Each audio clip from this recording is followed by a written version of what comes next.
नमस्कार, अपना प्रदेश उत्तर प्रदेश उत्तराखंड देख रहे हैं आप। मैं हूं आपके साथ पूजा मोहन पांडे। बुलेटिन की शुरुआत बड़ी और अहम जानकारी के साथ कर रहे हैं। दिल्ली में बीजेपी की अहम बैठक थी, वो खत्म हो चुकी है। 10 घंटे से ज्यादा लंबे वक्त तक ये मैराथन बैठक चली है। 6 क्षेत्रों की क्षेत्रवार समीक्षा हुई। क्षेत्र प्रभारियों में से अमित शाह ने फीडबैक लिया है। कल फिर 11 बजे बीजेपी की बैठक होगी। प्रत्याशियों के नामों पर कल फिर चर्चा होगी।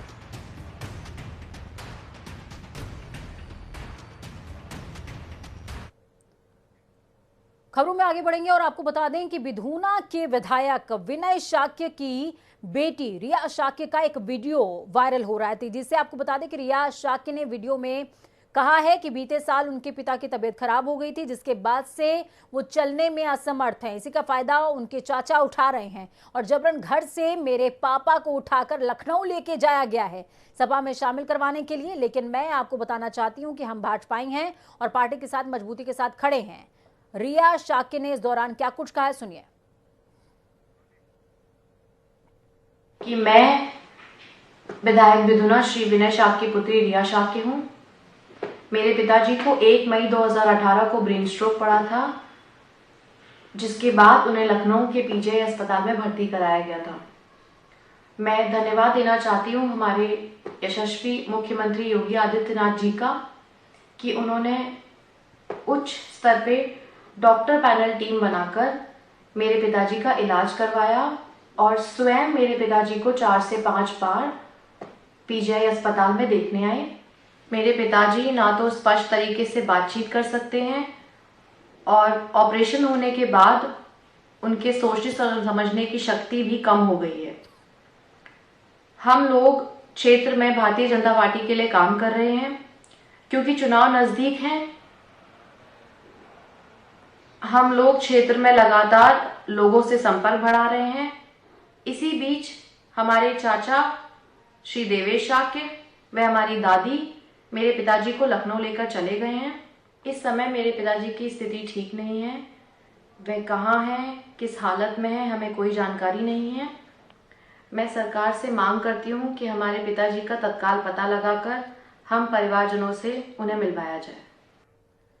तो वहीं स्वामी प्रसाद मौर्य के इस्तीफे के बाद से यूपी की सियासत में गहमा गहमी बढ़ गई है। इस पर सपा के सहयोगी दल सुभाषपा के राष्ट्रीय अध्यक्ष ओम प्रकाश राजभर ने हमारे संवाददाता से खास बातचीत की है। इस दौरान उन्होंने क्या कुछ कहा, सुनिए। बातचीत के लिए इस वक्त सुहेलदेव भारतीय समाज पार्टी के राष्ट्रीय अध्यक्ष ओम प्रकाश राजभर हमारे साथ मौजूद हैं।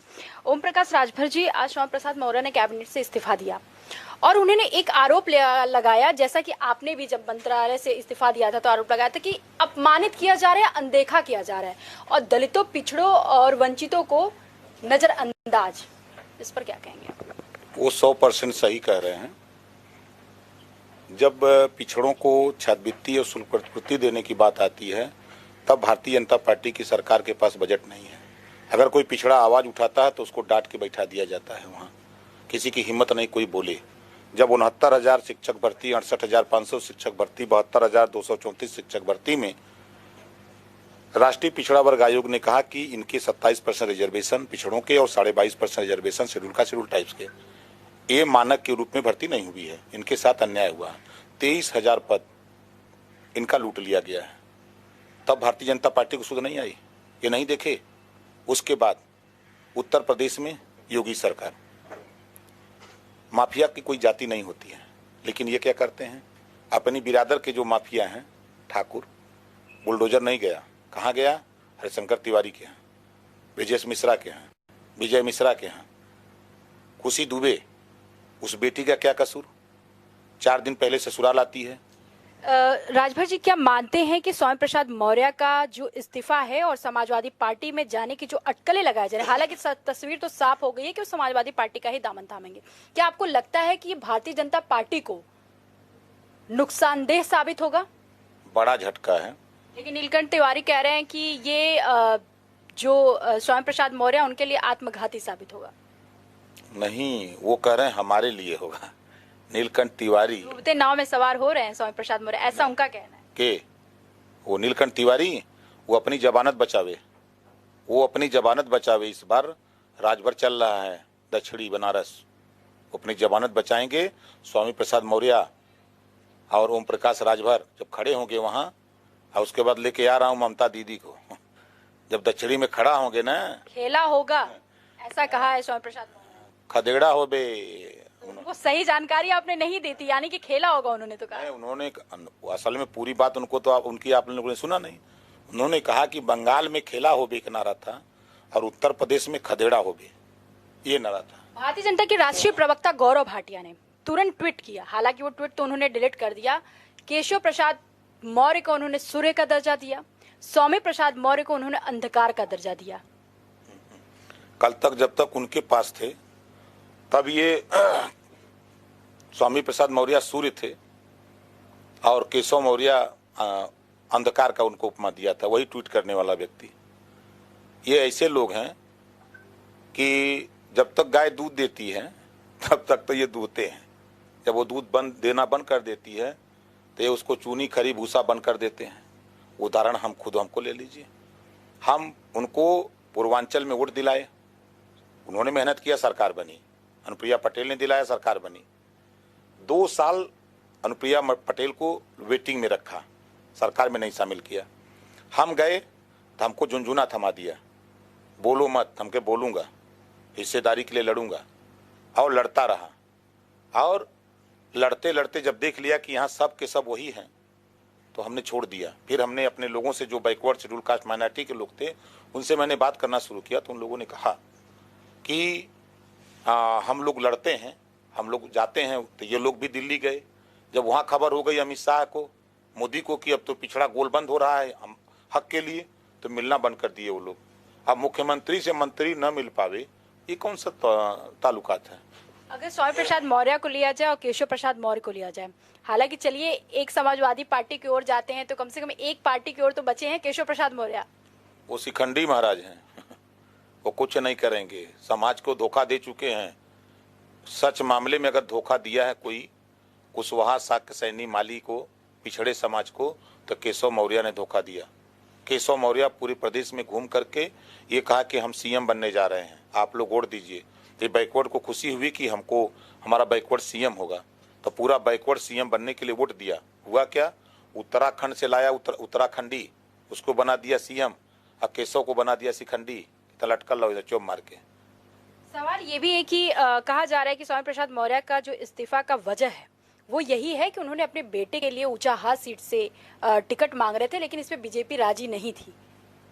देखिए, जब वो साथ छोड़ दिए तो कोई भी आरोप लगा सकते हैं। हम ही साथ छोड़े, साथ तो आरोप तो लगेंगे ना, क्योंकि अब तो महज आपका 1.5-2 महीने चुनाव का वक्त है। हम छोड़े थे, यही न कह रहे थे कि ये बार्गेनिंग कर रहे थे। लेकिन बताए, जैसे मोदी झूठ बोलते हैं, मोदी जी जैसे झूठ बोलते हैं, गंगा माई ने बुलाया है, काहे बुलाया ही नहीं बताया आज तक। 7.5 साल हो गया ना। कभी आपने टीवी पर भाषण में सुना कि गंगा माई ने हमको इस नाते बुलाया था? कभी बोला? नहीं बोला।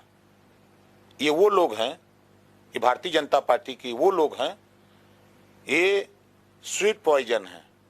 ऐसा जहर देते हैं, दलितों का आरक्षण, पिछड़ों का आरक्षण प्राइवेट में करके खत्म कर रहे हैं।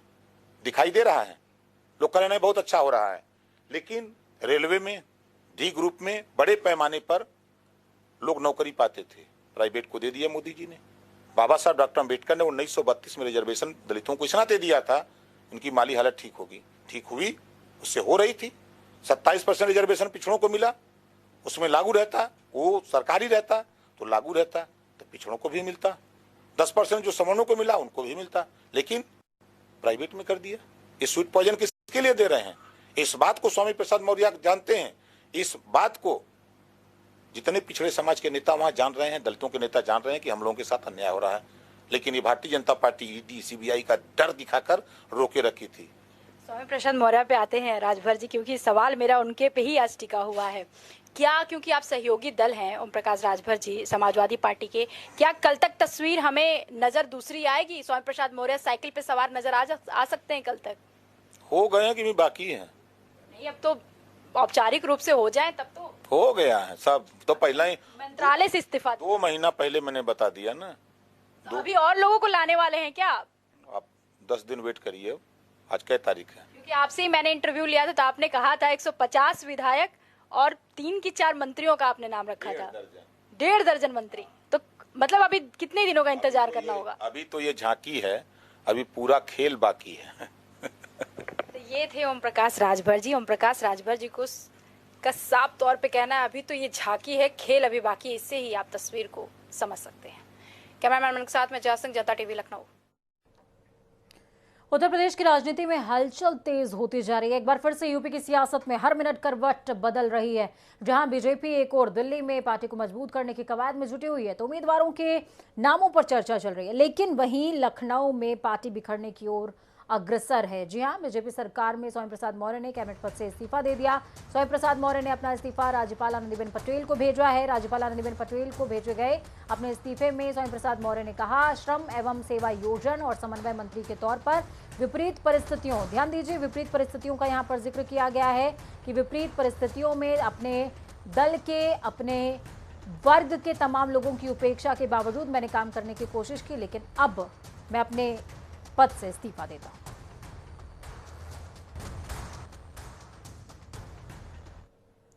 तो वहीं सपा प्रमुख अखिलेश यादव ने एक और ट्वीट करते हुए इस बार सभी शोषितों, वंचितों, पीड़ितों, उपेक्षितों का मेल होगा।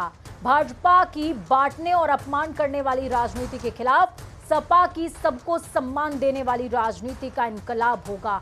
22 में सबके मेल मिलाप से सकारात्मक राजनीति का मेला होबे। भाजपा की ऐतिहासिक हार होगी। ये अखिलेश यादव का ट्वीट है।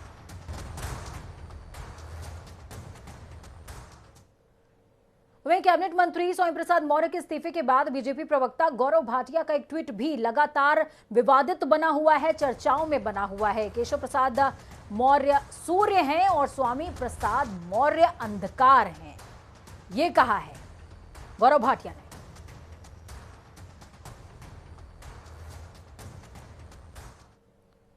तो योगी सरकार में कैबिनेट मंत्री स्वामी प्रसाद मौर्य के इस्तीफे के बाद विपक्ष के नेताओं का क्या कुछ कहना है, सुनिए।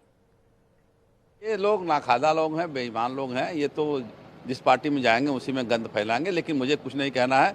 जिसको जिस पार्टी में जाना जाए।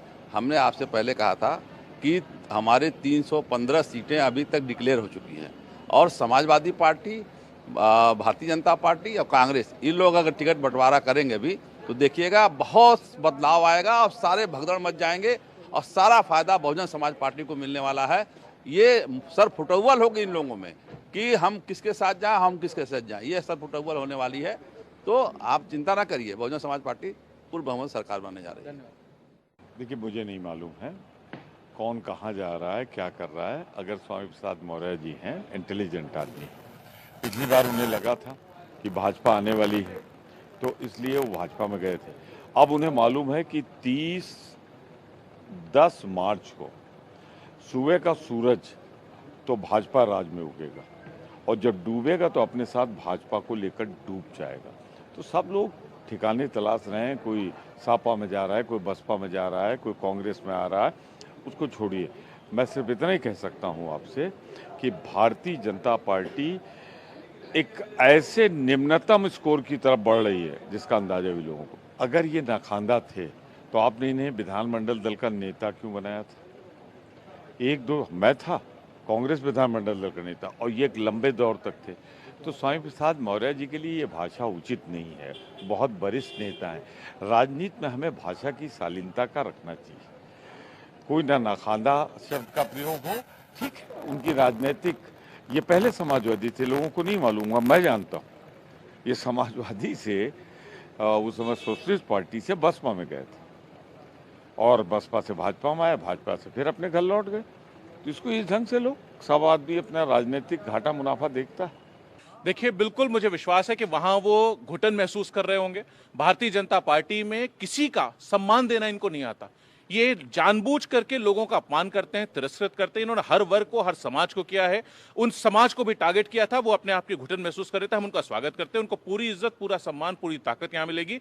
और आज की तारीख में पूरी भारतीय जनता पार्टी में अगर आज माननीय राष्ट्रीय अध्यक्ष जी मन बना लें और हां कर दें तो आप देखोगे कितनी भारी संख्या में भारतीय जनता पार्टी के मंत्री, भारतीय जनता पार्टी के सांसद, भारतीय जनता पार्टी के विधायक आज समाजवादी पार्टी ज्वाइन करना चाहते हैं। वो तो अब राष्ट्रीय अध्यक्ष जी को निर्णय लेना है, उस पर वो निर्णय लेंगे, वक्त आ रहा है। लेकिन मैं उनका स्वागत करता हूं और मुझे विश्वास है कि उनके आने से भारतीय जनता पार्टी कमजोर हुई है और समाजवादी पार्टी मजबूत हुई है। सरकार बनने जा रही है, बहुमत की सरकार बनेगी। तो बहुमत की सरकार बनेगी, खेला होबे का नारा है। एनसीपी सुप्रीमो शरद पवार ने भी कहा कि हम उत्तर प्रदेश में समाजवादी पार्टी और अन्य छोटी पार्टियों के साथ अलायंस करते हुए चुनाव लड़ने जा रहे हैं। उन्होंने कहा कि विधानसभा चुनाव से अन पहले उत्तर प्रदेश में सांप्रदायिक ध्रुवीकरण हो रहा है, इसका करारा जवाब यूपी की जनता ही देगी। उन्होंने कहा कि यूपी में स्वयं प्रसाद मौर्य का इस्तीफा अभी शुरुआत है, आगे और भी बहुत कुछ होने वाला है। 13 और विधायक समाजवादी पार्टी में शामिल होने जा रहे हैं। उत्तर प्रदेश की जनता बदलाव की तलाश में है। हम निश्चित तौर पर राज्य में बदलाव देखेंगे।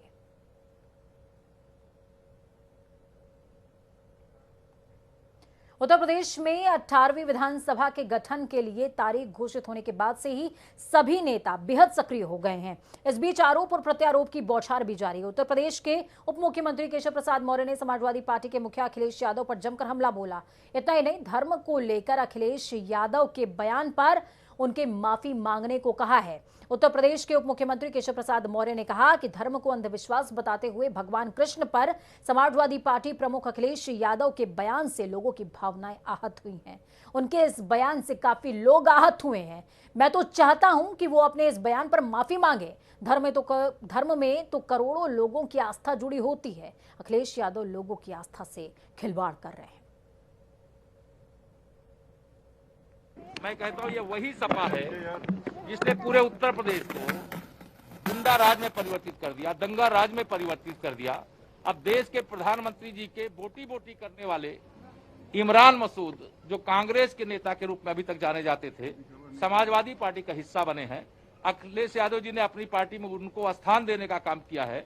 इससे इनकी मंशा साफ होती है कि यह सारे के सारे लोग सारी मर्यादा को भूल करके गुंडे, अपराधी, माफिया, दंगाई, जो भी इस प्रकार के लोग हैं, वो समाजवादी पार्टी की शरण में जा रहे हैं।